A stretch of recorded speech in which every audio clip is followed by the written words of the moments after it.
নমস্কার, আমি রিমা। আমার চ্যানেলে সবাইকে স্বাগতম। আজকের রান্না বাঙালির আরও একটি জনপ্রিয় পদ, বাসন্তী পোলাও। বাড়িতেই কীভাবে এরকম ঝুরঝুরে বাসন্তী পোলাও বানানো যায় সেটাই দেখাবো। তো চলুন শুরু করা যাক আজকের রান্না।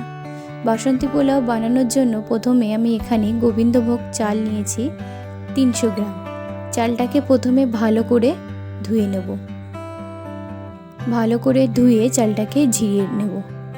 চালটাকে অনেকক্ষণ রেখে দেব যাতে একদম জলটা শুকিয়ে ঝুরঝুরে হয়ে যায়। দেখুন ঠিক এই রকম ঝুরঝুরে হবে চালটা, একটুও যাতে জল না থাকে। তারপর এর মধ্যে আমি 1 চামচ আদা বাটা দেব, 1/2 চামচ হলুদ গুঁড়ো, ছোট 1 চামচ গরম মশলা গুঁড়ো আর 1 চামচ ঘি দিয়ে এটাকে ভালো করে মাখিয়ে 10 মিনিট রেখে দেব। সবগুলো দিয়ে ভালো করে মাখিয়ে নিলাম। এইভাবে মাখিয়ে নিয়ে এইরকমভাবে 10 মিনিট আমি এটা ঢাকা দিয়ে রেখে দেব। 10 মিনিট পরে কড়াইতে আরও 2 চামচ ঘি দেব। ঘি দিয়ে ঘিটা গরম হয়ে গেলে তাতে 2টো তেজপাতা,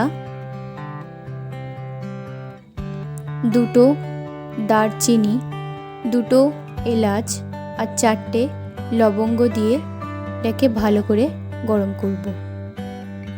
এটা ভালো করে হয়ে গেলে তার মধ্যে দেব কিশমিশ, কাজু বাদাম দিয়ে এটাকে একটু ভেজে নেব।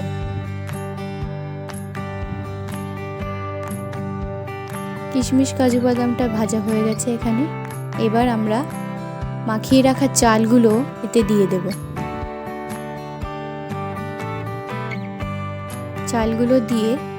চালগুলো ভালো করে ঘিয়ের সঙ্গে মাখিয়ে নেব।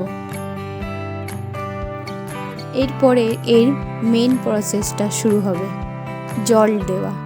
জলটা ঠিকঠাক মতন দেওয়া হবে। আমি এখানে 300 গ্রাম চালের জন্য 2 গ্লাস জল নিয়েছি। আঙুলের প্রথম মাথাটা যাতে জলে ডুবে থাকে সেই রকমভাবে জল দেবেন। আঙুল দিয়ে মেপে দেখে নেবেন। এই জলটা দিয়ে আমরা 15 মিনিটের জন্য ঢাকা দিয়ে দেব।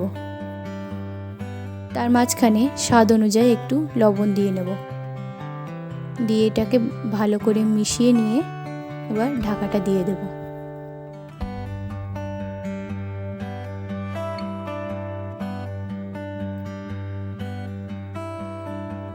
পনেরো মিনিটের মাঝখানে মানে মিনিট 5 হলে ঢাকনাটা খুলে আমরা এতে চিনিটা দিয়ে দেব। এখানে 15 গ্রাম চিনি ব্যবহার করেছি। পোলাওটা একটু মিষ্টি মিষ্টিই হয়, ওই জন্য চিনিটা ভালো করে মাখিয়ে নিয়ে আবার ঢাকা দিয়ে দেব। দেখুন জলটা অনেকটাই শুকিয়ে এসছে। তার মধ্যে 2টো কাঁচা লঙ্কাও দেব। দিয়ে ভালো করে নাড়িয়ে আবার ঢাকনাটা দিয়ে দেব। এবার আরও 10 মিনিট রেখে দেব। 10 মিনিট রাখার পরেই দেখবেন আপনাদের পোলাও একদম রেডি হয়ে গেছে।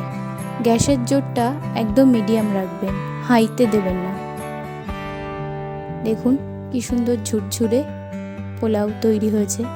এই প্রসেসে বানাতে পারলেও আপনাদের একদম এরকম ঝুরঝুরে পোলাও তৈরি হবে, একদম অনুষ্ঠান বাড়ির মতো।